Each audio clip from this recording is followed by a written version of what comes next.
Hey guys, tonight we're spending some time with a man named Randy Morgenson, a park ranger who knew one of the wildest stretches of mountains in America better than almost anyone who has ever lived, and who disappeared into it on a summer afternoon in 1996.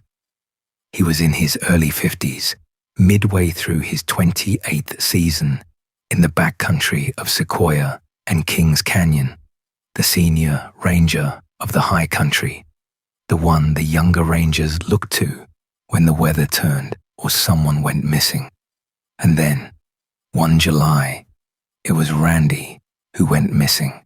In the mountains he had spent a lifetime learning, and the people who went looking for him were the people he had taught. Before we settle in for this one, take a moment to like the video and subscribe, but only if you genuinely find value in what we do here. There's no pressure and no guilt. Thank you, truly, for the case suggestions that keep finding their way to us. We are also now on Spotify, so the link is in the description if you would rather listen there while you drift off tonight. Now dim those lights and get comfortable. This is a long one, and Randy's story deserves to be heard slowly and carefully. He was a man who had grown up in Yosemite, who had assisted Ansel Adams as a young man, who could name the wildflowers and read the snow and find the safe line across a river swollen with meltwater. For 28 seasons he had been the person who kept other people alive in that country. His story is not a story of a crime. It is the story of the best of them, lost in the place he loved most, and of the long 5 years it took the mountains to give him back. Have you ever wondered what it means for the most skilled person in a landscape to be the one it keeps? Randy was not a lost tourist who wandered off a trail. He was the expert, the one who knew where the danger lived. What could take a man like that, on ground like that, and hide him so completely that 100 searchers could not find him? And when the answer finally came, 5 years later, what did it tell us about how even the most careful life can end in a single wrong step above cold water? To understand any of it, we have to begin where Randy began, in the granite country of the Sierra Nevada, in the shadow of his father's camera. Randy Morgenson was a child of the national parks in the most literal sense. He grew up in Yosemite Valley, where his father, Dana Morgenson, worked as a naturalist and a photographer, a man who spent his days teaching visitors to see the place and his mornings walking the meadows with a camera. Randy learned the mountains the way other children learn a neighborhood, by living inside them, by watching the light move across the granite walls and the seasons turn the high country from snow to wildflower and back again. The valley was not a vacation to him. It was the ordinary world, and it shaped him at a level deeper than choice. You're in Yosemite in the middle of the 20th century, and a boy is following his father across a dew-wet meadow before the tour buses arrive, learning the names of things. This flower, that bird, the way the mist lifts off the river at dawn. Dana Morgenson photographed the valley with a devotion that put him in the company of the great landscape photographers of his day, and the young Randy absorbed that devotion as a kind of inheritance. He came to see wild country not as scenery to be consumed, but as a presence to be known, patiently and humbly, over a lifetime. That way of seeing would define everything he later became, and it would also, in the end, set him a little apart from the world of ordinary people. As a young man, Randy moved through experiences that would sound like a whole biography for anyone else. He assisted the photographer Ansel Adams, whose black and white images of the Sierra had already become the way much of America pictured its own wilderness. He joined the Peace Corps and served in India, carrying his restless curiosity to the far side of the world. He became a serious mountaineer, trained and capable in the high, technical country where a mistake carries a cost. And he read deeply and thought deeply, and moved for a time in the orbit of writers who cared about the American landscape, including the novelist Wallace Stegner, whose work wrestled with exactly the questions of wildness and belonging that Randy lived out with his boots. But of all the things Randy could have done with a life like that, the thing he chose again and again, season after season, was to be a backcountry ranger. To be fair, that is not a glamorous choice, and it never made him wealthy. A backcountry ranger spends the summer alone, or nearly alone, at a remote station, days of walking from the nearest road, patrolling trails, checking permits, cleaning up after careless campers, and, when the radio crackles, hiking through the night toward whoever is hurt or lost. It is a job of solitude and service in equal measure, and Randy did it for 28 seasons, which is to say for most of his adult life. He kept coming back to the high country because the high country was where he felt most fully himself. By the 1990s, he had become something close to a legend within the parks, though he would have been uncomfortable with the word. He was the senior backcountry ranger, the one with the deepest knowledge of the terrain, the one the others called the wise man of the high country. When a difficult search was underway, Randy's read on where a lost person would go carried special weight because he had spent decades learning how people move through mountains and how mountains move people. He was, in the truest sense, the master of that ground. And that is the fact you have to hold on to through everything that follows, because it is the source of the ache at the center of this story.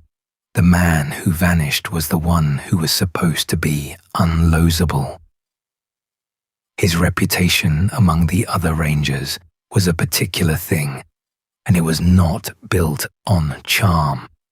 Randy could be exacting, even prickly, a man with high standards for how the wilderness should be treated and little patience for carelessness, whether from visitors or from his own colleagues.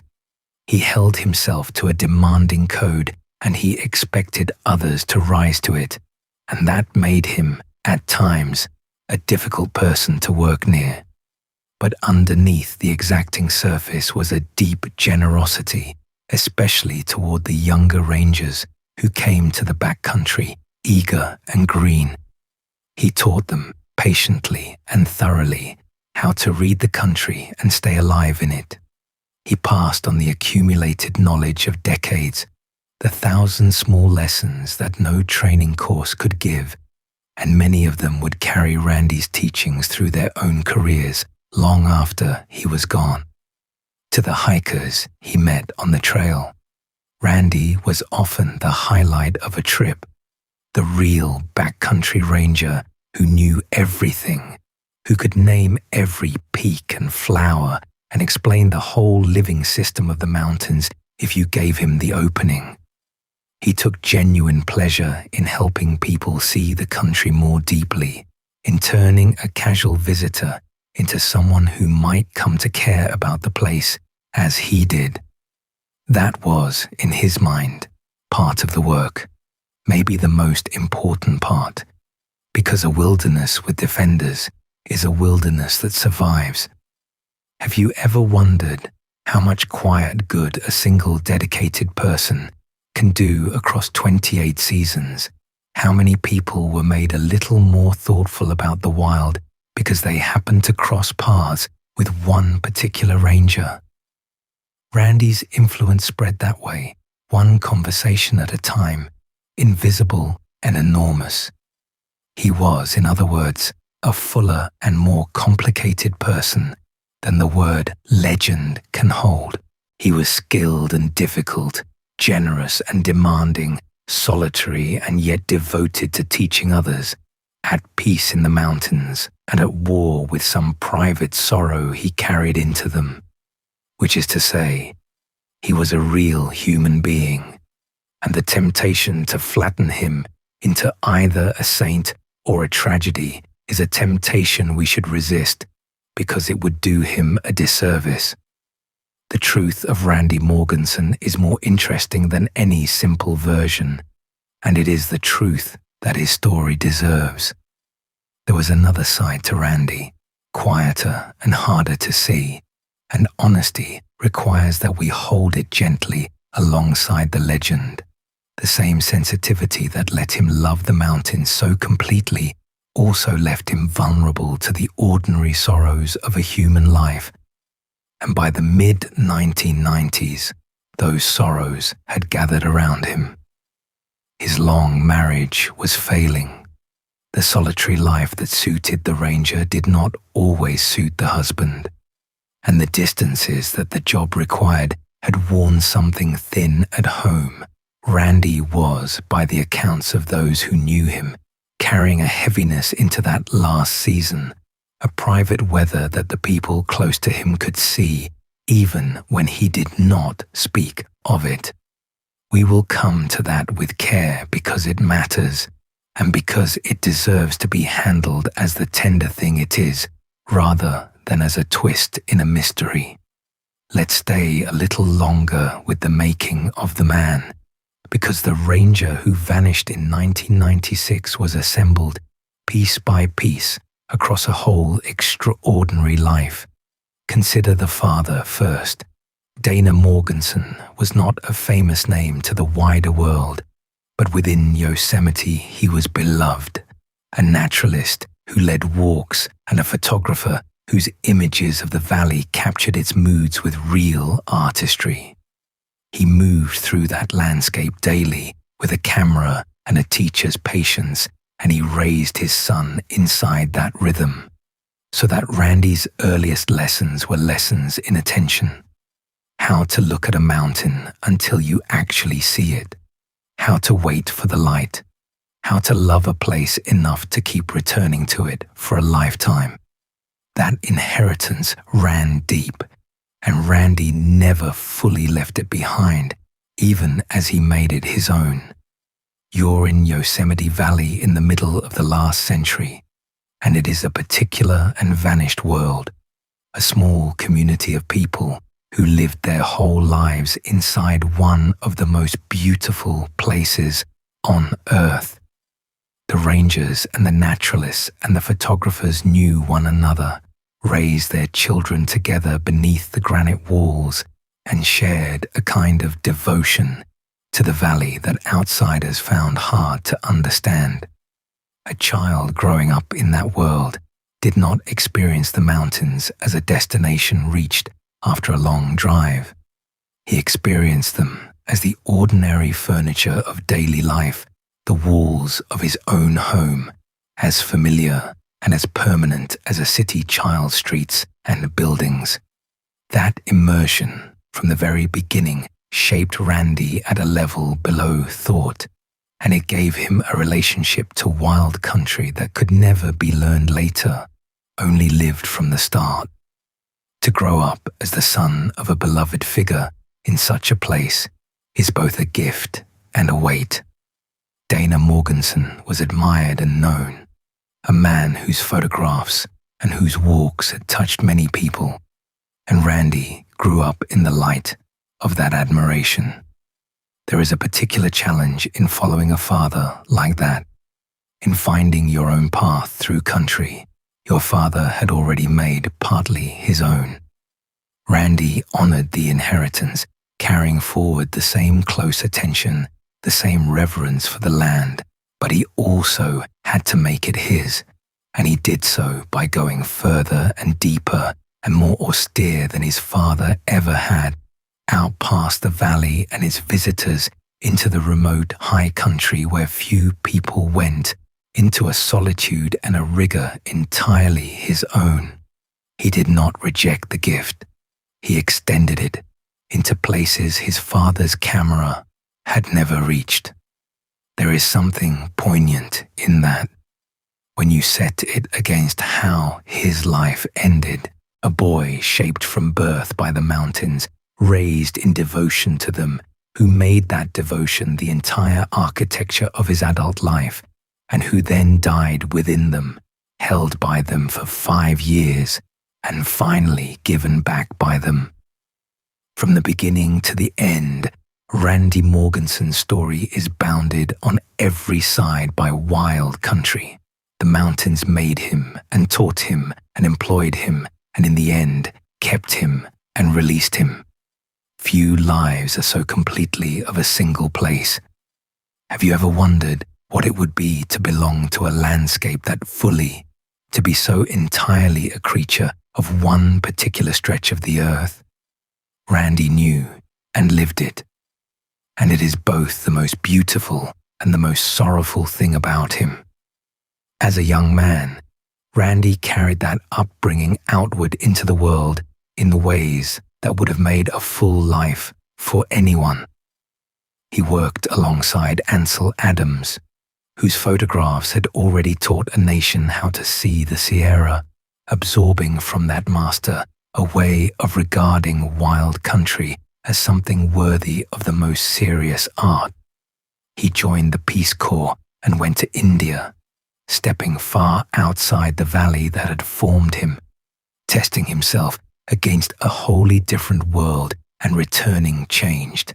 He built himself into a genuine mountaineer, competent on high and difficult ground, at home where the air thins and the stakes rise.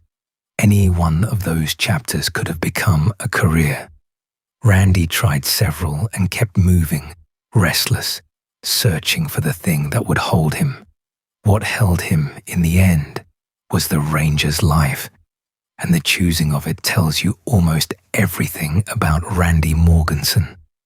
He could have followed his father more directly, or built a life around his photography or his writing, or pursued any of the more comfortable paths that a man of his gifts might have taken. Instead, he chose the backcountry, season after season, a life of low pay and high solitude and physical hardship, because it was the only life that let him live at the depth he needed. To be fair, that choice cost him things. It strained his relationships, kept him poor by the world's measure, and set him a little apart from ordinary society. But it also gave him something most people never find, which was the sense of being exactly, unmistakably, where he belonged. You're on a high trail in early summer, following a lean ranger in a grey shirt as he moves through the granite with an ease that looks almost like conversation. And you are watching a man who has spent decades becoming fluent in a language most people never learn to read. He knows this basin's moods, this creek's temper, the way the snow will lie on that north-facing slope into July. He knows which clouds mean an afternoon storm and which mean nothing. He carries his father's habit of attention and his own hard-won skill, folded together into something that the younger rangers frankly revered. This is the person the mountains would eventually keep, and it is worth understanding how much the mountains had already given him, and how completely he had given himself back. There is a quiet irony threaded through all of it, and it is worth naming gently. Randy had spent his life learning to read wild country precisely so that it would not surprise him, building a fluency meant to keep him and others safe. And that fluency did keep him safe for 28 seasons, through countless crossings and storms and long solitary nights, which is to say, his skill was not an illusion, and his death was not a failure of it. It was the exception that all that skill had held off for decades, the one crossing out of thousands that went wrong. The mastery was real, The mountains were simply, in the end, larger than any mastery, as Randy himself, of all people, would have been the first to admit. Let's talk about the country Randy patrolled, because you cannot understand what happened to him without first understanding where it happened. The backcountry of Sequoia and Kings Canyon is some of the highest and most rugged terrain in the lower 48 states, a world of granite peaks and alpine lakes and passes that stay locked in snow well into summer. This is the High Sierra Nevada, the range John Muir called the Range of Light, and in its interior there are no roads, no towns, and no easy exits. To reach a station like the one Randy kept, you walk for a day or more, up switchbacks and over passes, carrying everything on your back until the trailheads and the crowds fall away behind you and there is only stone and sky and water. Randy's station in that last season was at Bench Lake in the Kings Canyon backcountry, a small outpost high in the mountains not far from the John Muir Trail. From a base like that, a backcountry ranger becomes the only authority, the only help, and often the only human being for many miles in any direction. His territory was measured not in acres, but in drainages and basins. In the country you could reach on foot in a hard day's travel. He knew its lakes by name and its creeks by temperament, which ones ran gentle and which ones turned deadly with meltwater in the heat of the afternoon. That kind of knowledge is not written in any book. It is earned one season at a time, and Randy had earned more of it than almost anyone alive. You're in the High Sierra backcountry on a summer morning at a small ranger station beside a cold alpine lake, and the day begins the way Randy's days began for decades. The air is thin and sharp at 11,000 feet. Frost still lies in the shadows, though it is July. A creek runs somewhere close, loud with snowmelt, and the granite peaks stand around the basin like the walls of an enormous room. There's no engine sound, no voice, no sign of another person. There's only the water and the wind and the enormous patient silence of the mountains, and one ranger stepping out of a canvas tent to read the sky and decide where the day will take him. For Randy, this was not loneliness at all, but something he would have simply called home. The work itself was humble and endless, and Randy did it without complaint. A backcountry ranger checks wilderness permits and reminds hikers to store their food from the bears. He repairs the trails and dismantles illegal firings and packs out the trash that thoughtless visitors leave behind. He monitors the health of the meadows and the lakes, counts the wildlife, and keeps a careful log of the season. And always, underneath the routine, he waits for the radio call that turns an ordinary day into an emergency. The report of a broken leg on a pass, a hiker overdue, a climber who did not come down.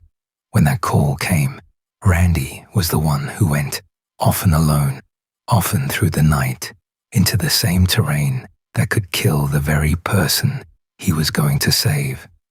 You're in a sudden summer whiteout on a high Sierra pass, the kind of weather that can arrive in minutes, and you understand at once why the mountains demand such respect. An hour ago, the sky was blue. Now cold rain has turned to sleet. The visibility has closed to a few grey yards, and the temperature has fallen far enough to make hypothermia a real and present danger even in July. The trail has vanished. The cairns that mark the route are somewhere out there in the murk. This is the country Randy read for a living, the country whose moods he had learned to anticipate hours in advance, and the skill of moving safely through exactly this was the skill that made him extraordinary. Most people would be in serious trouble here. Randy would simply have been at work. He knew that country in all its seasons and all its weathers, which is a knowledge that takes decades to build. He knew where the snow lingered and where it melted first, which slopes shed avalanches and which held firm, where the wind funneled and where a person could find shelter. He knew the high country in the thin light of early season, when the passes were still choked with snow and the creeks ran their most dangerous. And he knew it in the golden calm of late summer, when the meadows bloomed and the water dropped and the mountains briefly forgave. That range of knowledge is the true measure of a backcountry ranger, and by any measure, Randy's range was as deep as anyone's had ever been. Have you ever wondered what kind of person chooses that life, decade after decade, for wages that would embarrass most professionals and a solitude that would break most people? Randy chose it because the mountains gave him something he could not find anywhere else, a sense of rightness, of being exactly where he belonged. He wrote and thought about wilderness as more than recreation. To him, it was a moral relationship, a way of living rightly on the earth, and the ranger's uniform was less a job than a vow. That devotion made him extraordinary at the work. It also, in a quiet way, made him fragile, because when the human parts of his life began to fail, the mountains were the only place he had ever truly been at peace. And by that last summer, even that peace had begun to feel uncertain. To be fair, none of this was visible to a passing hiker who met Randy on the trail. What they saw was a lean, weathered, courteous man in a grey uniform shirt, endlessly knowledgeable, quick to help, the very picture of the ranger you hope to meet in the wilderness. They did not see the failing marriage or the heaviness he carried into the season, or the sense some of his friends had that Randy was not entirely himself that year, which is to say, he was carrying two seasons at once, the outward one of competent routine and the inward one of private struggle, and only the first was ever meant to be seen. The mountains, as they always had, kept his confidence. They would keep it to the end. Before we turn to the man's private struggles, it is worth understanding the dangers he lived among, because they are the dangers that would eventually take him. The high Sierra backcountry is beautiful in a way that can make you forget how lethal it is, and the people who work there never make that mistake. The hazards are many and they are patient. There is lightning, which finds the exposed passes and ridgelines where a hiker is the tallest thing for miles. There is the altitude, which thins the air and slows the mind and turns a small mistake into a large one. There is the cold, which can bring on hypothermia even in summer when a storm rolls through. And there are the endless fields of loose talus and scree, where a single misplaced step can break a leg far from any help. But the deadliest hazard of all, the one that kills more people in that country than any other, is water. The creeks and rivers of the high Sierra are fed by melting snow, and in the warm afternoons of early and midsummer, they swell into cold, fast, powerful torrents that bear no resemblance to the tame streams of autumn. Crossing them is a genuine art and a genuine gamble. The water is often waist-deep or deeper, moving hard enough to sweep a strong person off their feet, numbingly cold, and hiding a bed of slick and shifting stones. Every experienced mountain traveler knows that a river crossing is among the most dangerous things they will do, and every season somewhere in the mountains of the American West, the water takes someone. You're at the edge of a swollen creek in the high country on a warm July afternoon, and the sound of it fills the whole basin. The water is grey-white with snowmelt and moving fast, curling around boulders, and the far bank looks both close and impossibly far. You test the current with a pole and feel it try to take the pole from your hands. This is the moment that every backcountry traveler learns to respect. The pause at the water's edge, where you read the current and choose your line and commit. Randy had stood at that edge 1,000 times and had taught others how to read it, and had, without any doubt, turned back from crossings that did not feel right. Skill at the water's edge is exactly the skill that had kept him alive for 28 seasons. Over those seasons, Randy had been on the other side of emergencies more times than anyone could count. A senior backcountry ranger is, above all, a first responder in a place where help is hours or days away, and Randy had spent his career answering that call. He had searched for the lost and treated the injured and comforted the frightened. He had, at times, been the one to find those who did not survive, to recover a body from a talus field or a lake or a crossing, and to carry the hard news back out. He knew, better than almost anyone, exactly how the mountains killed people, because he had seen it again and again, and had spent his life trying to stand between the wilderness and the people who underestimated it. That is the cruelest thread in the whole story, and it deserves to be spoken plainly. The hazard that most likely took Randy Morgenson was the very hazard he understood most deeply, the one he had warned others about, the one his expertise was most designed to survive.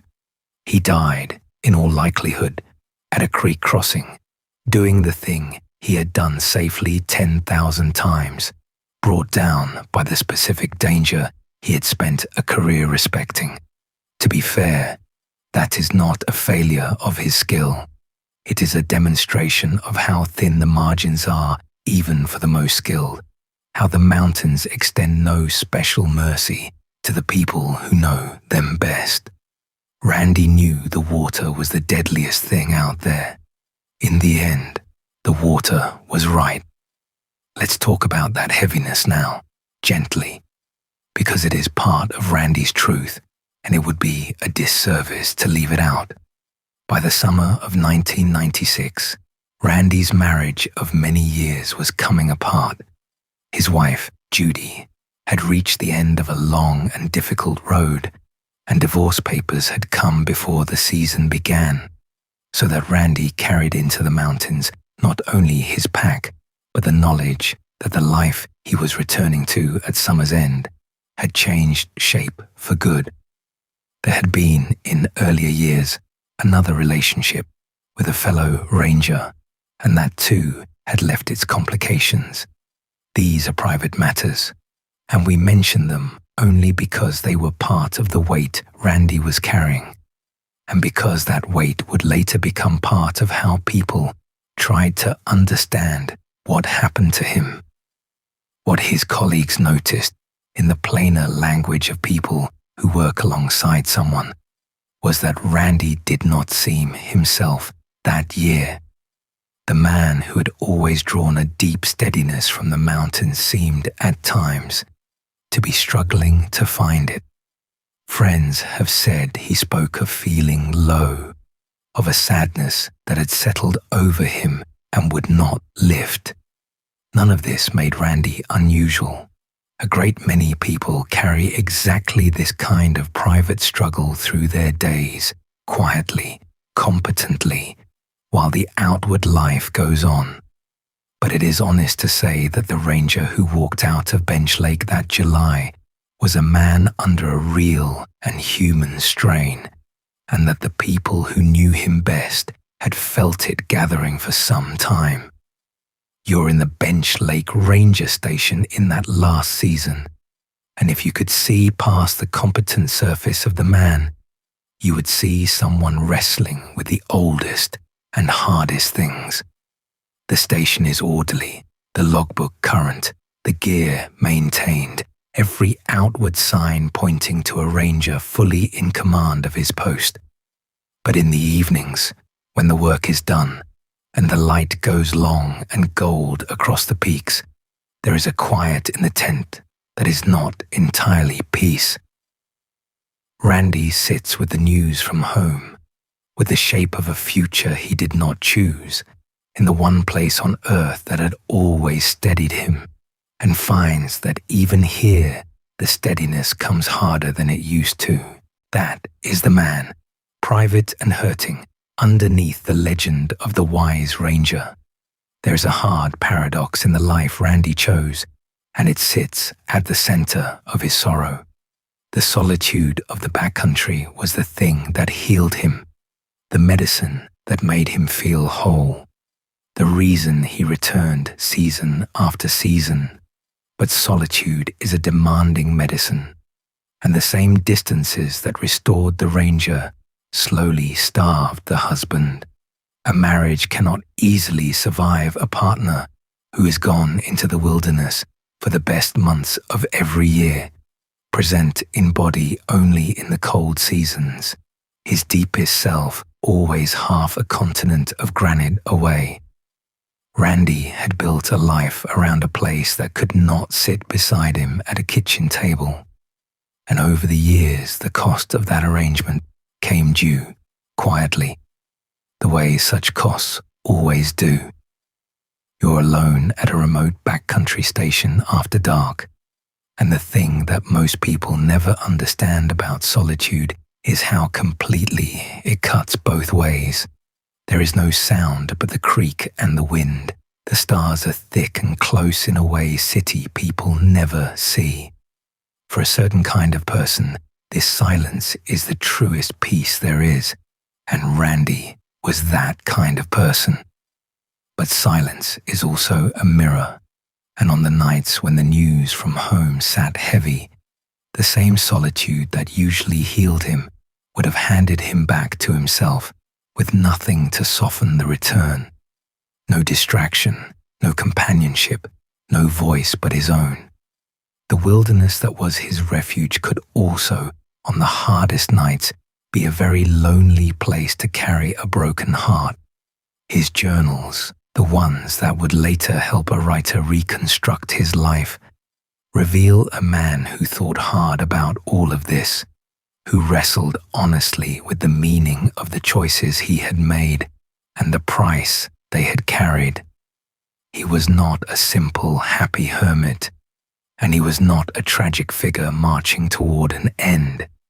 He was something far more human and more common than either, a thoughtful person trying to live a life true to what he loved and paying for it in the ways that such lives are always paid for, in loneliness and in the strain on the people who loved him back home. To be fair, most of us make some version of that bargain, trading one good thing for another and living with the ache of what we gave up. Randy's version was only more extreme and more beautiful, and in the end, more visible than most. We raise all of this with care for a reason that will matter later. When a person who has struggled with sadness disappears in dangerous country, two very different explanations rush in to fill the silence, and both deserve to be handled honestly and without cruelty. It would be wrong to pretend Randy's state of mind did not exist. It would be equally wrong to let it decide the story before the evidence has spoken.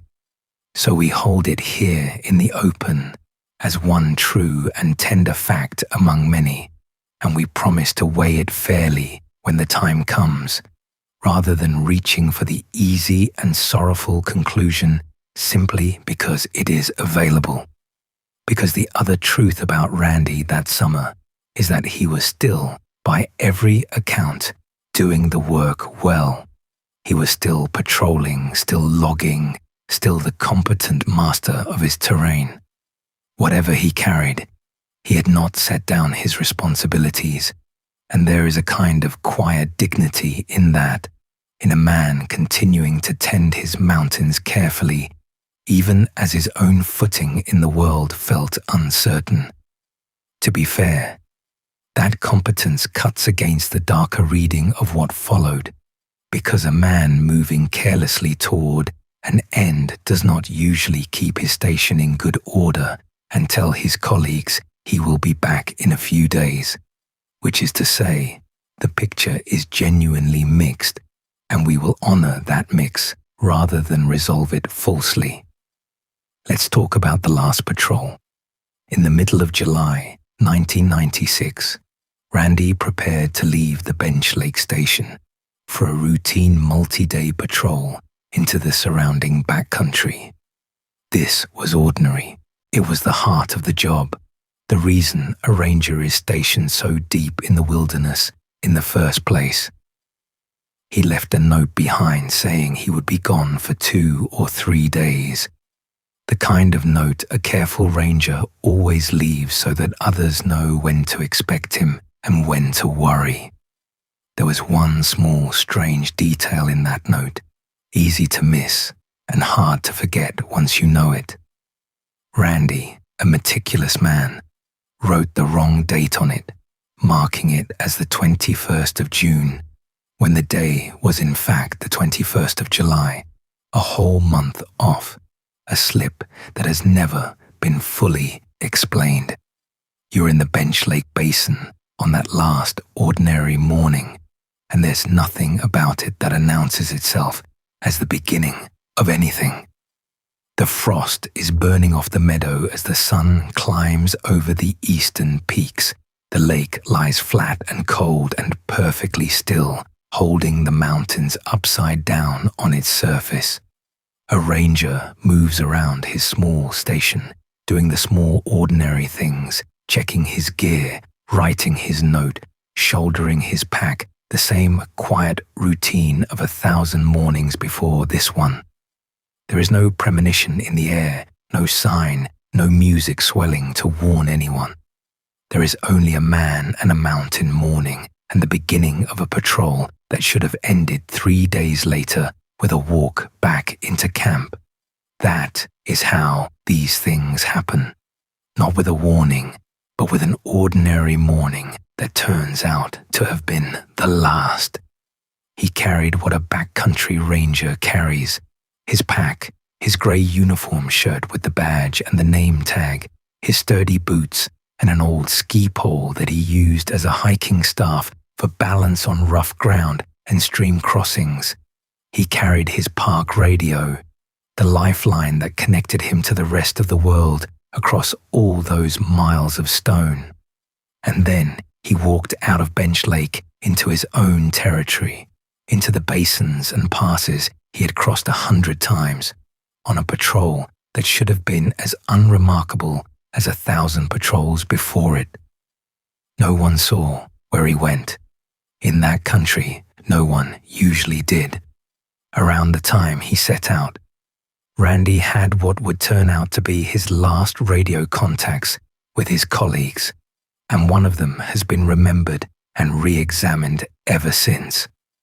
By some accounts, in a final exchange, Randy made a passing remark to the effect that he would not be bothering the others anymore. In the moment, it registered as nothing at all, the kind of offhand line that passes between co-workers 12 times a day. Only later, after he failed to return, did some people turn that sentence over and hear something heavier in it, a possible shadow of the sadness he had been carrying. We include it because it is part of the honest record, but we handle it with real care because an ambiguous remark heard over a radio can carry 100 ordinary meanings, and reading dark intent backward into it, after we already know the ending, is exactly the trap that grief and mystery set for us. A single sentence cannot bear the weight of a conclusion, and we will not ask it to. You're on a high pass in the Kings Canyon backcountry on a July afternoon, and the weather is doing what Sierra weather does in summer. The morning was clear, And then the clouds built through midday into towering grey thunderheads, and by afternoon the rain has come, hard and cold, sweeping across the granite in curtains. It is beautiful, and it is dangerous, and it is also, in this story, cruel, because that afternoon, rain washed the ground clean. Whatever tracks Randy left, wherever his boots pressed into the trail dust or the soft ground beside a creek, the storm erased them. By the time anyone thought to look, the mountains had already begun to close over his passage, as if the country were quietly drawing him in. For several days, no one worried, because no one had reason to. Randy had said 2 or 3 days, and Randy was the last person on earth anyone expected to have trouble. But when the notes window came and went, and the radio stayed silent, and the senior ranger of the high country did not check in, the quiet began to change its character. On the 25th of July, Randy Morgenson was officially reported missing. And the people who received that report understood immediately how serious it was, because they knew exactly who was missing. It was not a novice. It was the man they would ordinarily have called to lead the search. Let's talk about the search, because it became one of the largest and most determined efforts in the history of those parks, and because of who was doing the searching. When word went out that Randy Morgenson was missing, it did not travel as ordinary bad news. It traveled as something closer to disbelief. Rangers across the Sierra heard that the wise man of the high country, the one they would have turned to in exactly this situation, was the one now unaccounted for. And they came. They came from other stations and other parks, and they brought everything the modern wilderness search could offer, and they threw all of it at the problem of finding one of their own. At its height, the search involved close to 100 people, an enormous number to assemble and supply in terrain that far from any road. It covered something on the order of 80 square miles of high country, a staggering area to comb on foot, all of it steep and broken and laced with cliffs and creeks and lingering snowfields. Helicopters flew the basins and the passes, their crews scanning the granite for a flash of color, a shape that did not belong. Dog teams worked the drainages, trying to catch a scent the storms had not erased. Searchers walked grids across ground that fought them at every step. The operation was coordinated with the care of a military campaign, with maps and probability zones and a system for tracking where each team had been. You're in a search base camp in the Kings Canyon, backcountry in the last days of July, and it does not look like an ordinary rescue. The people bent over the maps are not strangers to the missing man. They are his friends, his colleagues, the rangers he trained, and the supervisors who knew his work, and there is a particular grief in their concentration. They are trying to think the way Randy would think, to ask where a ranger of his skill and his knowledge would have gone.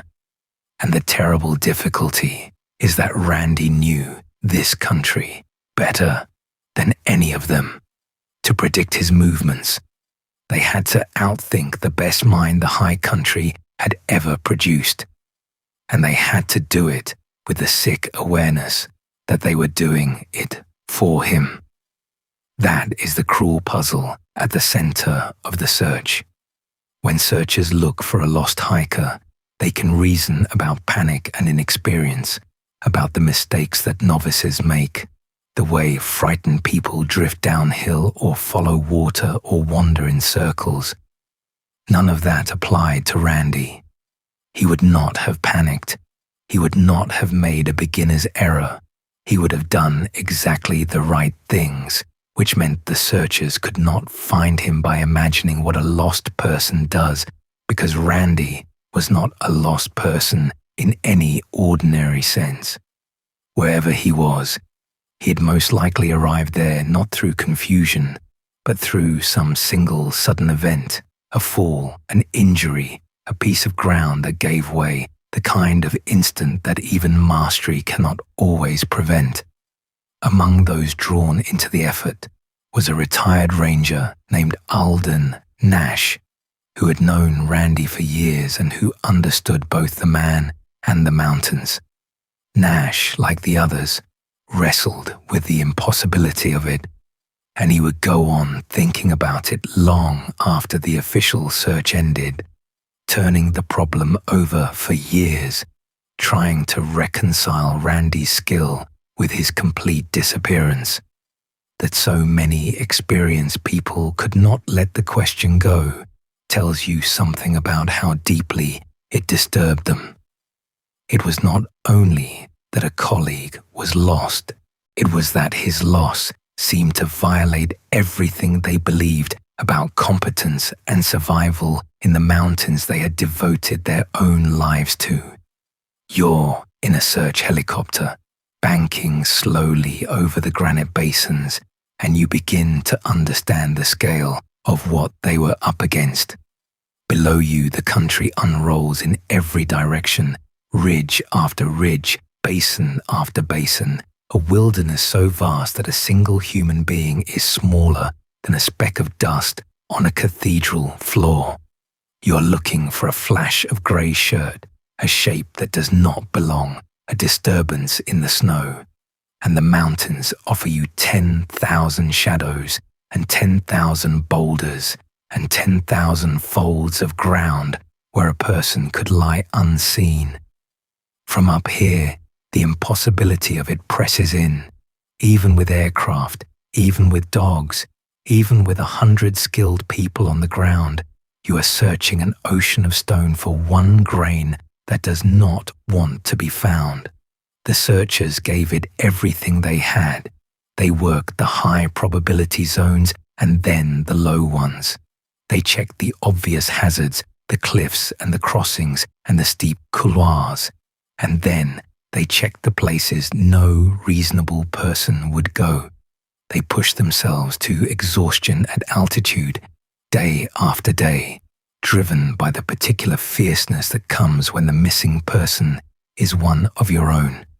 And still, the country kept it secret, because the country is simply larger than any search, and because whatever had happened to Randy had happened in a place, and in a way, that hid him almost perfectly. For 13 days they searched, and the mountains gave them nothing. No pack, no body, no boot print the rain had spared, no scrap of grey uniform caught on a branch. In 80 square miles of the most searched wilderness in the region, worked by 100 skilled people with dogs and aircraft, there was simply no sign that Randy Morgenson had ever passed that way. Have you ever wondered how a place can be so thoroughly looked at and still reveal nothing at all? The High Sierra is not a gentle hider of its dead. It is open granite and clear water, not deep forest, and a body is often easier to find there than in softer country. And still, after 13 days, the searchers were forced to a conclusion that broke their hearts. There was nowhere left to look, and nothing had been found. The search was called off. That decision, in a case like this, is not an admission that the missing person does not matter.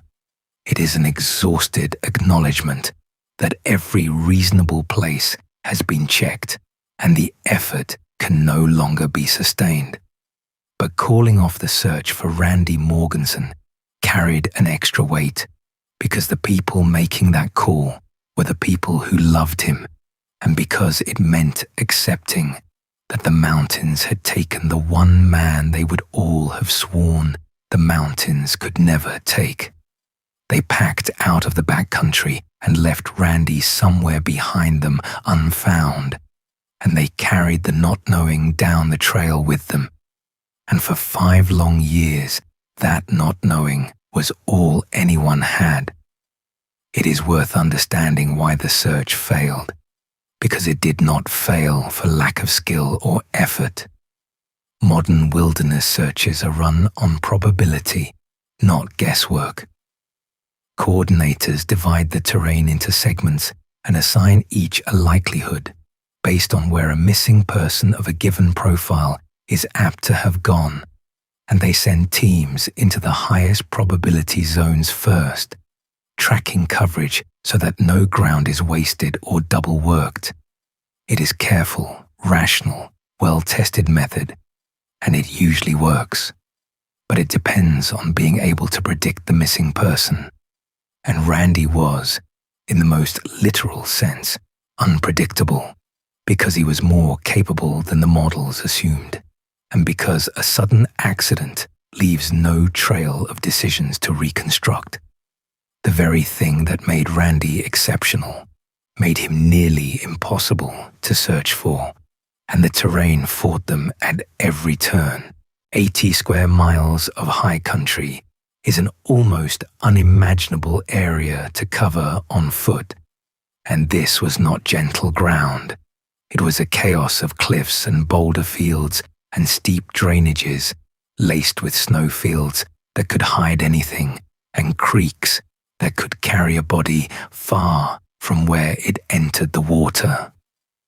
A person could lie a short distance from a searcher and never be seen, tucked into a fold of granite or beneath a lingering bank of snow. Have you ever wondered how 100 trained people can search a place thoroughly and still walk past the very thing they are looking for? In country like that, it is not only possible, it is, tragically, ordinary, and every experienced searcher knew it even as they worked. One of the people who could never fully let it go was Alden Nash, the retired ranger who had known Randy and who understood both the man and the mountains.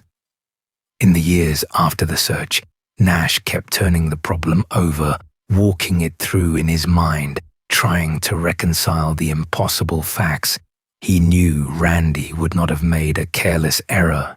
He knew the search had been thorough, and he slowly built from that contradiction the reconstruction that would later prove closest to the truth, the idea that Randy had gone through a bridge of snow over a creek and been hidden by the very snow that killed him, that a man would spend years of his retirement quietly solving the death of a friend tells you what kind of loyalty Randy inspired, and how deeply his loss unsettled the people who had known his skill. When the search was finally suspended after 13 days, the people who made that call carried it heavily. Suspending a search is not the same as ending it in the heart, and for the rangers who had looked for Randy, the not finding became a permanent open wound. They went back to their own stations knowing they had left one of their own somewhere in the mountains, unrecovered, and that knowledge traveled with them into every season that followed. Some of them would spend years half looking, glancing into every drainage they passed, unable to stop searching even after the search was over. That is what it means to lose one of your own in country this vast. You never entirely stop looking because the mountains never tell you that you can. Let's stay for a moment with what those 5 years were like, because the silence itself is part of the story. When the search ended, Randy did not become less present in the minds of the people who knew him. If anything, he became more so, a permanent question mark hanging over the country he had loved. His fellow rangers went back to their stations and their patrols, into the same terrain where he had vanished, and every creek crossing and every snowfield now carried the possibility that Randy was somewhere near, just out of sight. To work those mountains after 1996 was to work them haunted, not by anything supernatural, but by the simple, unbearable fact that a friend was out there and no one knew where. For his family, the 5 years were their own particular ordeal, the ambiguous grief of a loss that cannot complete itself. There was no body to bury, no certain end to mourn, only the open wound of a disappearance. And there was, for some, the added torment of the questions that hovered over Randy's state of mind that summer, the way the not knowing left room for the darkest possibilities to breathe. To be fair, that is the cruelty of an unresolved disappearance. It does not only take the person, it leaves the people behind alone with every version of the story, unable to close any of them, forced to live in all of them at once. The Morgenson family lived in that country for 5 years, waiting for the mountains to speak. You're in the Kings Canyon backcountry in the summers that followed, and the mountains look exactly as they always did, indifferent and beautiful, giving no sign that they are keeping anything at all. The wildflowers still bloom in the meadows. The creeks still run high in July and drop in August. Rangers still patrol the passes and hikers still cross the basins. And somewhere among all that ordinary summer is a man who has not been found. That is the strange doubleness of an unresolved disappearance. Life goes on, fully and greenly over the top of an unanswered question, and the people who know about the question carry it through all that beauty like a stone in the pocket, present in every step, even when the sun is warm and the day is fine. For the Rangers, those years held a specific and private grief. Many of them had searched for Randy, and many of them still worked the country where he had vanished, and so they lived with the daily possibility of being the one to find him. Every unusual shape in a drainage, every scrap of faded color against the granite, carried a small charge of dread and hope. They did not speak of it much, because Rangers are not, on the whole, people who speak much of such things. But it was there, season after season, the quiet awareness that a friend was somewhere in these mountains, and that the mountains had not yet chosen to say where. To be fair, that kind of waiting is its own slow wait, and the people who carried it did so without complaint, because Randy was one of theirs, and you do not stop carrying your own. And for the family, the waiting was the hardest country of all, harder than any pass or crossing Randy ever faced. To lose someone is terrible, but to lose someone into an open question is a particular torment, because it denies you the ordinary path of grief. There's no grave to visit, no date that marks the end, no fact solid enough to mourn. There is only absence, stretching forward with no horizon, and the exhausting impossibility of either hoping or letting go.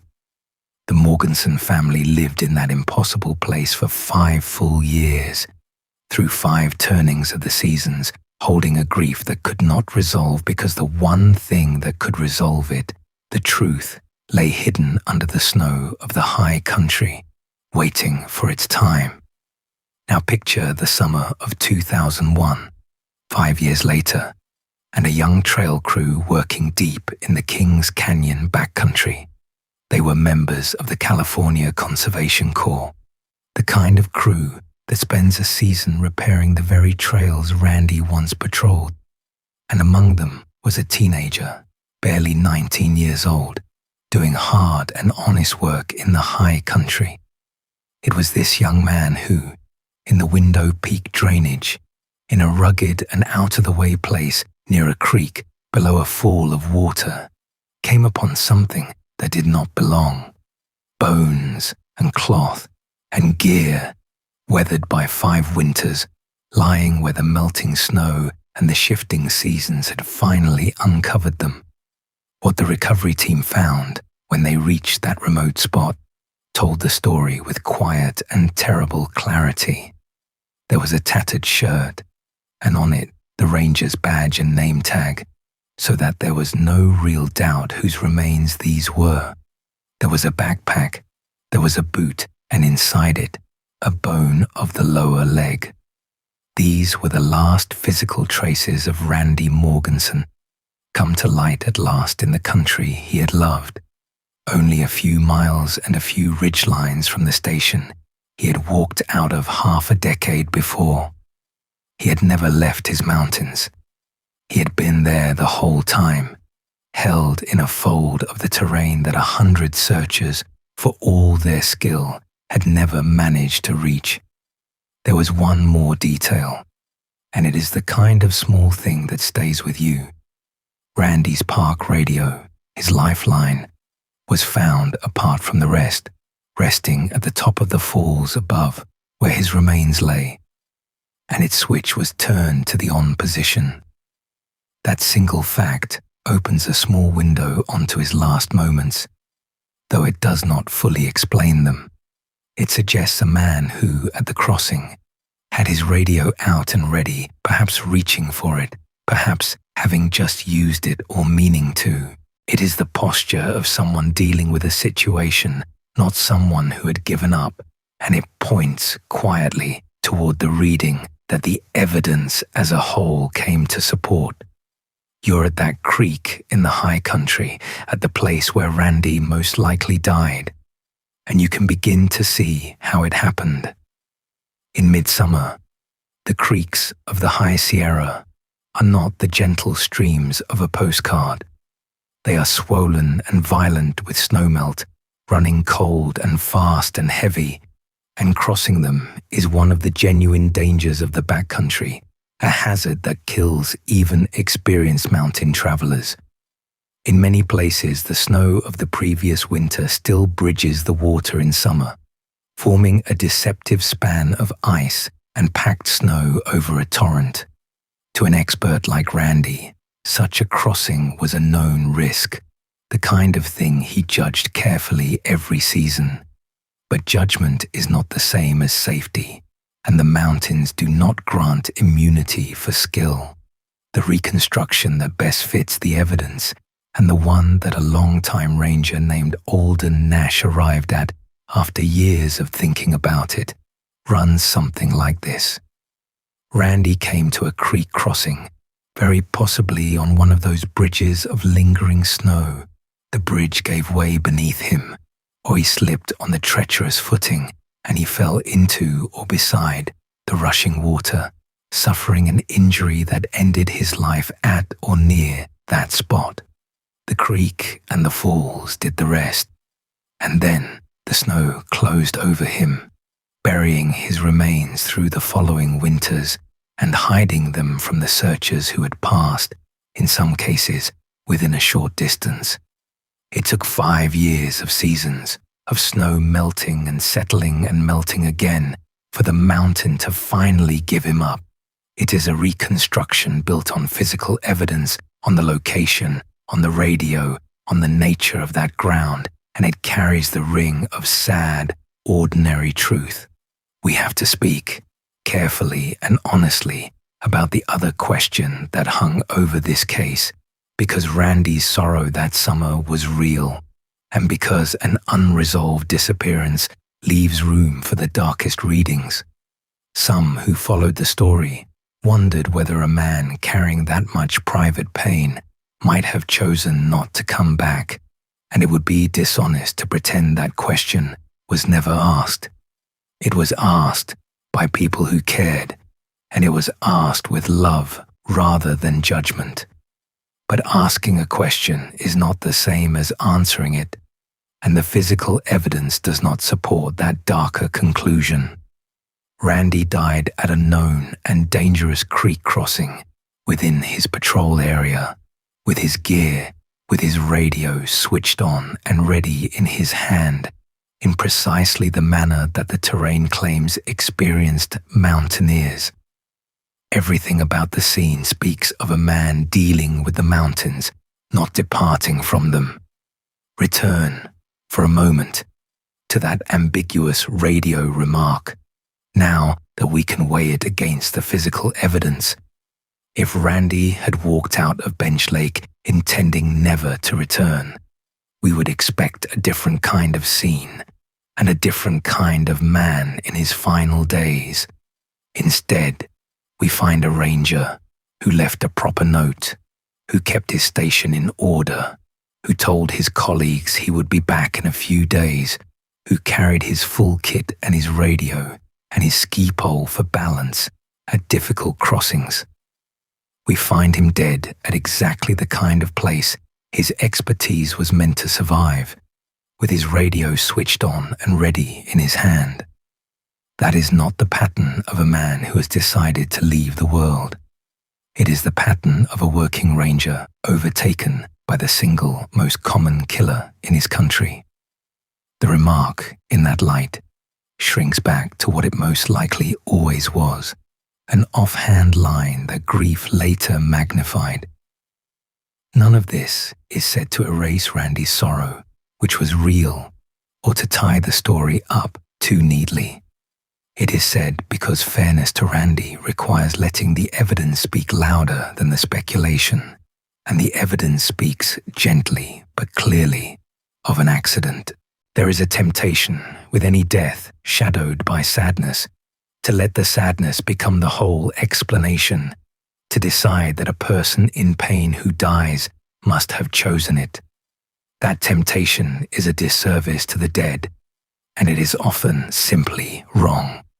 Randy Morgenson was a grieving man, and Randy Morgenson died crossing a dangerous creek in the mountains he had served for 28 years. Both things are true, and the second is how he died. And we will let the first remain what it was, a private weather and not a verdict.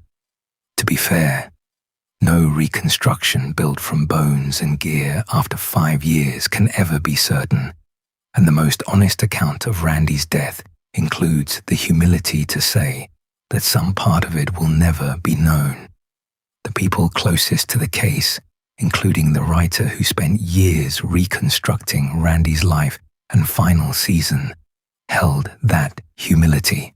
They followed every possibility, including the sorrowful one, and in the end, they did not claim a certainty the evidence could not give. What the evidence does give, clearly and gently, is an accident, a fall at a crossing that has killed others before and since, the death of a superb ranger by the one hazard that even mastery cannot fully tame, which is to say, the most likely truth is also, in a strange way, the kindest one. Randy did not leave his mountains. His mountains, doing what mountains do, simply kept him. The recovery of Randy's remains, when it finally came, unfolded with the quiet solemnity such moments deserve. Once the young trail worker reported what he had found, a team went into the window peak drainage to carefully document and gather what was there. The badge and the name tag removed any real doubt about whose remains these were, but the identification was handled with the rigor these things require, so that the family would be given certainty and not merely likelihood. After 5 years of a question mark, the Parks could at last say the words that had waited half a decade to be spoken. Randy Morgenson had been found. He was, and had always been, in the mountains he loved. There is a particular and complicated feeling that arrives with news like that, and the people who loved Randy lived it fully. It is grief, of course, the fresh reopening of a wound that had never truly closed. But it is also something adjacent to relief, the release of a tension that had been held for 5 years, the end of the exhausting work of not knowing. For half a decade, Randy's family and friends had been unable to fully mourn him, because to mourn requires a certainty that a disappearance withholds. Now they had that terrible certainty, and with it, at last, permission to grieve in the ordinary human way, with a place and a fact to grieve toward. To be fair, No one would call it a happy ending, but it was an ending, and after the endless open middle of a disappearance, an ending is its own kind of gift. The mountains had done a strange and almost gentle thing in giving him back. For 5 years they had held him, hidden him, kept his fate a secret even from the people who knew that ground best. And then, in their own time, through the slow work of melting snow and shifting seasons, they had brought him back to the surface and into the path of a young man who would carry the news down the trail. There is no cruelty in that, and no mystery of the supernatural kind, only the patient, indifferent process of a landscape that keeps and reveals on a timescale of its own. Randy, who had spent his life learning to read that patience, had become, for 5 years, a part of it. And then the mountains, having made their point about the limits of human mastery, quietly let him go. Let's talk about what Randy left behind, because it turned out to be far more than a mystery. Randy was a writer, in the quiet way that some people are writers without ever calling themselves one. Across his many seasons, he kept journals and logs, filling them not only with the required notes of a ranger's work, but with observations, reflections, and a kind of running argument with himself about what the wilderness meant and how a person ought to live inside it. He wrote about the light and the weather and the animals, and he wrote about his own restlessness, his frustrations, his love for the country that had claimed him. Those pages were the record of an inner life as rich and as complicated as the terrain he patrolled. After Randy died, a writer named Eric Blame spent years reconstructing his life and his final season, drawing on those journals and on long conversations with the rangers and family members who had known him. The result was a book called The Last Season, and it did something that a simple missing persons report never could. It gave Randy back to the world as a whole person, not a headline. It told the story of the Yosemite boy and the Peace Corps volunteer and the Master Ranger, and it told, without cruelty, the story of the sadness he carried at the end. The book was honored as one of the finest pieces of outdoor writing of its era, and through it, a man who had spent his life in deliberate solitude became known to readers who would never set foot in his mountains. Have you ever wondered what it takes for a private life to matter to strangers, for the story of one ranger's seasons to reach people who never met him? What the book preserved was not the spectacle of a disappearance, but the texture of a devotion. Readers recognized in Randy something they longed for or admired, a life lived close to the earth in service to wild places with an honesty about its costs. His story resonated precisely because it refused to be simple, because it held the legend and the sorrow together, because it insisted that a man could be both the wise master of the mountains and a person quietly breaking inside, and that both of those were true at once. Underneath it all ran Randy's own philosophy of wilderness, which was more demanding than the casual visitors. To Randy, the backcountry was not a playground or a backdrop for adventure. It was a presence owed respect, a community of living things that a person entered as a humble guest, never as a conqueror. He grieved the damage that careless visitors did, the trampled meadows and the scarred campsites and the trash, and he saw his own work as a kind of tending, a way of standing guard over something sacred. In an age that increasingly treated wild country as a commodity, Randy was a stubborn conscience of the High Sierra, and that conscience is part of what his colleagues mourned when they lost him. That philosophy had teeth, and it sometimes made Randy an uncomfortable presence within his own agency. He grieved, openly and in his journals, the slow degradation of the places he loved, the trampled meadows and the eroded trails and the steady creep of too many people and too little care. He worried that the parks were being loved to death, managed for the comfort of visitors rather than the health of the land, and he was not always quiet about it. In that sense, Randy was a kind of conscience of the high country, a man who held the wilderness to a higher standard than convenience and who was willing to be the difficult voice in the room on its behalf. That role did not always make him popular, but it made him necessary, and it is part of why his loss left such a hole. When the last season carried Randy's story out into the world, it carried that conscience with it. Readers who had never given a thought to a backcountry ranger came away understanding what such a person does and why it matters, and what is lost when that kind of devotion disappears. The book became, without ever preaching, an argument for the value of wild places and the people who guard them. It is a strange and moving thing that a man who spent his life in deliberate obscurity, who wanted nothing more than to be left alone with his mountains, became, after his death, a quiet advocate for everything he believed, reaching more people through the story of his loss than he ever could have reached in life. To be fair, Randy might have found that irony bittersweet, but the cause was his, and the book served it well.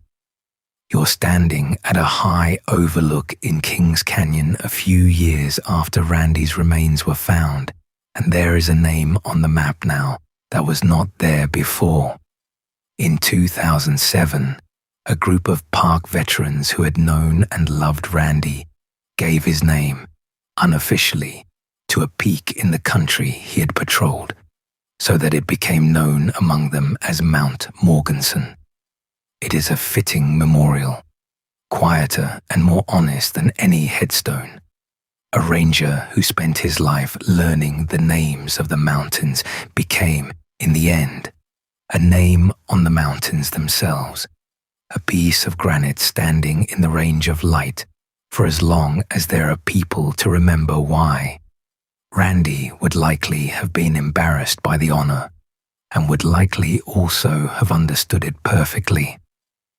There is a rightness to a mountain as a memorial that no monument of stone or bronze could match. The high country is already full of names, peaks and passes and lakes called after the people who explored and loved and died among them, so that to travel the Sierra is to move through a kind of scattered remembrance, a landscape written over with human devotion. Randy had spent his life learning those names, reading the map of who had come before, and there is a deep fittingness in his becoming one of them, in the man who knew all the names taking his place among them at last. And it matters that the naming was unofficial, given quietly by the people who had known and loved him, rather than granted by any agency or committee. That makes it truer somehow. It was not a bureaucratic honor. It was an act of love by the people best placed to measure what had been lost, marking the country with his name because they could not bear for it to go unmarked. As long as rangers walk that basin and speak of Mount Morgenson, Randy will not be entirely gone. Let's talk, finally, about the strange mercy hidden inside this story, because it is the thing that sets Randy's case apart from so many others we tell. For 5 years, Randy's family and friends lived in the worst country of all, the country of not knowing, where a person is neither certainly alive nor certainly dead, and grief has nowhere to rest. And then, because a young man on a trail crew happened upon a fold of ground the searchers had missed, The not knowing ended. It was the hardest possible news, and it was also, in its way, a gift. It gave Randy's people a place to put their grief. It gave his death a shape and a cause. It let them lay him down at last, not in the endless open question of a disappearance, but in the settled sorrow of a life that had reached its end. To be fair, an answer does not heal the loss, and the shape of Randy's death, a fall at a cold crossing, is its own kind of heartbreak. But it is a very different thing to mourn a person you have found than to keep searching forever for a person you have not. So many of the stories we sit with on these long nights never reach this point. They stay open, their families suspended in that terrible ambiguity for decades. Randy's did not. The mountains, after 5 patient years, gave him back, and in doing so, they allowed the people who loved him to stop searching and simply grieve. Which is to say, of all the ways this story could have ended, it ended in the one that let a family finally rest, and that counts for something, even here. There is a lesson in Randy's death that his fellow rangers took to heart, and it is not a comfortable one. It is that competence is not the same as safety, that knowledge and skill and decades of experience can reduce risk but never erase it, and that the wild places we love are indifferent to how well we know them. The best backcountry ranger in the high Sierra died crossing a creek, doing something he had done 10,000 times in country he understood as well as any human being ever has. If it could happen to Randy, every ranger who came after him understood, then it could happen to anyone, and the mountains would go on being beautiful and go on being dangerous, exactly as they always had. That humility, hard-earned and permanent, is part of what Randy left to the people who carry on his work. It helps to place Randy's story in a wider frame, carefully, without drifting into the mythology that sometimes grows up around disappearances in wild places. The truth is that a great many people go missing in the national parks and forests over the years, on the trails and the passes and the rivers of the American West. The overwhelming majority of those cases are eventually explained by a fall, by the weather, by the cold, by a river crossing that went wrong, and many of the missing are found, sometimes within hours, sometimes, like Randy, after years. There is no need for anything stranger than geography and human fragility to account for these losses. The mountains are simply large and indifferent, and people, even skilled people, are breakable. What sets Randy apart within that grim and ordinary category is not the manner of his death, which was sadly common, but the identity of the man it happened to. The mountains take novices all the time, and we understand it because inexperience and wild country are a dangerous mix. What unsettles us about Randy is that the mountains took the master, the one person who seemed exempt, the ranger who had spent decades keeping others alive. His death is a reminder that the wilderness does not grade on a curve, that it offers no immunity for knowledge or devotion, and that the same creek crossing can take the tourist and the expert with equal ease. That is a humbling thing to sit with, and it is part of why his story has stayed with so many people. You're one of the searchers, years after the fact, walking a high trail you have walked 100 times, and you pass a creek crossing swollen with July melt. You have crossed 1,000 of them. You know exactly how to read the water.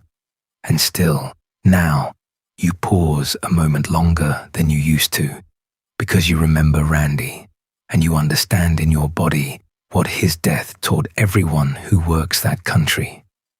Competence is not a guarantee. Skill buys you margin, not safety. The mountains you love will go on being beautiful and go on being lethal, and the only honest response is the one Randy himself lived, which is to enter them with humility, to respect the water, and to accept that belonging to a wild place means accepting, someday, its indifference to you. And then there is the mercy that most of these stories never receive. So many of the missing in wild country are never found at all, their families left in the open-ended anguish of a disappearance that will not close. Randy's story could easily have ended that way, and for 5 years it did. But the mountains, in the end, gave him back, and that recovery is the thing that separates his case from the truly unresolved ones we so often sit with. His people were spared the worst fate, the endless not knowing, and were given instead the hard, complete, grievable truth, which is to say, as painful as it is, Randy's is one of the more merciful stories in this whole dark genre because it actually has an ending and an answer and a grave. Let's step back in these last stretches and think about what a story like Randy's asks of the rest of us. Most of us will never spend a night alone at 11,000 feet, never patrol a wilderness, never know a landscape the way Randy knew his. We visit the parks and we go home, and the backcountry rangers stay behind, in the cold and the solitude, keeping watch over the wild places we love from a comfortable distance. Randy spent 28 seasons doing that keeping, and his death is a reminder of a debt most of us never think to acknowledge, the debt owed to the people who accept real danger year after year so that the rest of us can walk into the mountains and out again in safety. Have you ever wondered what draws a person to a life that offers so little of what the world usually rewards? Randy did not do it for money, because there was almost none. He did not do it for fame, because he chose solitude over any stage. He did it because he believed the wild country mattered, that it deserved a guardian, and that guarding it was a life worth spending. There's something both beautiful and sorrowful in that, in a man giving his decades to a place that could never love him back in any way he could hold, and that would, in the end, take his life at a nameless creek. And yet, if you'd asked Randy whether it was worth it, everything in his journals suggests he would have said yes without hesitation.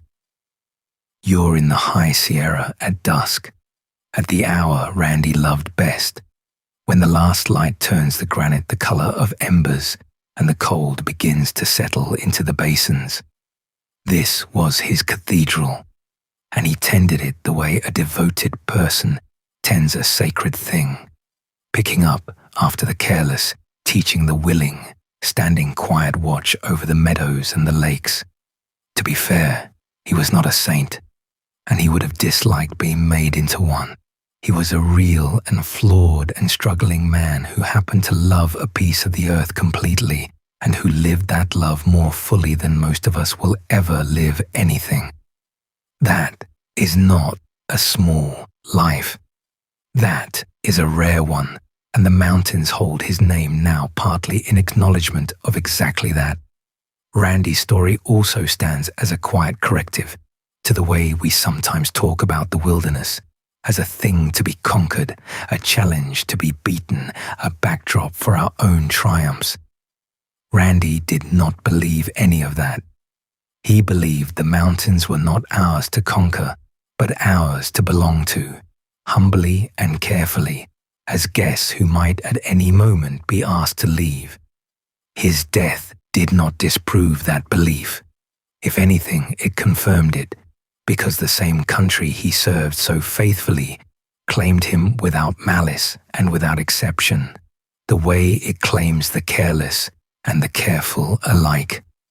The wild does not keep score of our virtues, It simply is, vast and beautiful and indifferent, and Randy understood that better than anyone, and loved it anyway. The recovery meant something to the Rangers too, something beyond the family's grief, and it is worth naming. For 5 years, the people who had searched for Randy had carried the private failure of not finding him, the professional and personal ache of leaving one of their own in the mountains. When his remains came to light at last, it released that too. It told them the search had not been foolish or careless, that Randy had simply been hidden in a place and a way that no reasonable effort could have found, tucked into a fold of country beneath the snow. It let them set down a weight they had carried since 1996, the nagging question of whether they had missed something, walked past him, failed him somehow. They had not. The mountains had simply kept their secret until they were ready to give it up, and no human effort could have hurried that. There is a kind of completion in that for everyone the loss had touched. The family could grieve. The Rangers could forgive themselves the not finding. The story could be told in full, from the Yosemite boyhood to the last crossing, without the enormous blank space that a disappearance leaves at its center. To be fair, none of it undoes the loss, and the manner of Randy's death remains a quiet heartbreak, an expert taken by the very hazard he understood best. But there is a difference between a wound that stays open and a wound that can finally begin to heal, and the recovery of Randy's remains moved his loss at last from the first kind to the second. That is not nothing. In the long, dark catalogue of the missing, it is, in fact, a great deal. And it left, in the end, a story worth remembering rather than only a mystery worth solving. Because Randy was found, we can speak of his whole life and not just his vanishing. Because his death is understood, we can hold it as a sorrow rather than a riddle. And because his name now rests on a peak in the country he loved, and in the pages of a book that told his story with honesty and care, he has a kind of permanence that most of the missing are denied. Which is to say, of everything the mountains gave Randy Morgenson and everything they took, the last thing they gave him was the chance to be remembered fully as a man and not a question mark.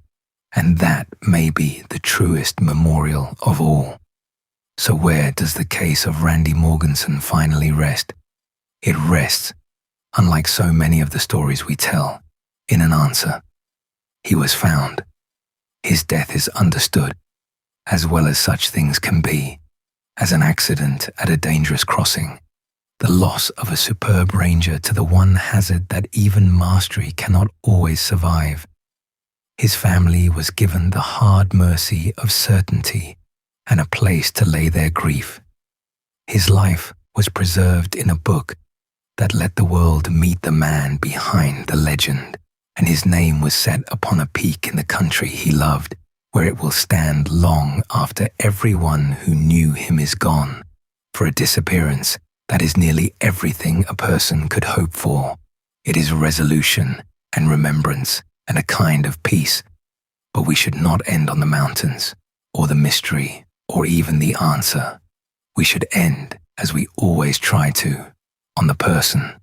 So let's come back one last time to Randy Morgenson himself. Remember the boy in Yosemite, following his father across the wet meadows before dawn, learning the names of the flowers. Remember the young man beside Ansel Adams, learning to see. Remember the ranger who gave 28 seasons to the High Sierra, who kept other people alive in that hard country, who loved the wilderness with a devotion that cost him nearly everything and that he never once regretted. Remember, too, the private man who carried a real sorrow into his final summer and who deserves to be met with tenderness rather than judgment for it. He was not unlosable after all. He was a human being, as skilled and as vulnerable as skill and vulnerability come, and the mountains he had given his life to finally, gently, kept him. There is grief in that, but there is not horror, and there is certainly no mystery of the dark and supernatural kind. There is only a man who loved a place completely and died in it, doing the work he had chosen, and was carried home to our knowledge 5 years later by the same seasons that had hidden him. Tonight, as you think about Randy Morgenson's story, try not to remember him for how he died at a cold crossing in the high country. Remember him instead for how he lived for the 28 summers he stood watch over the range of light, and for the simple, difficult truth that some people love the wild so much they are willing to give it everything, including, in the end, themselves. Randy was one of those people, and his mountains remember him still. So tonight, and for as long as there are people to say his name, so should we.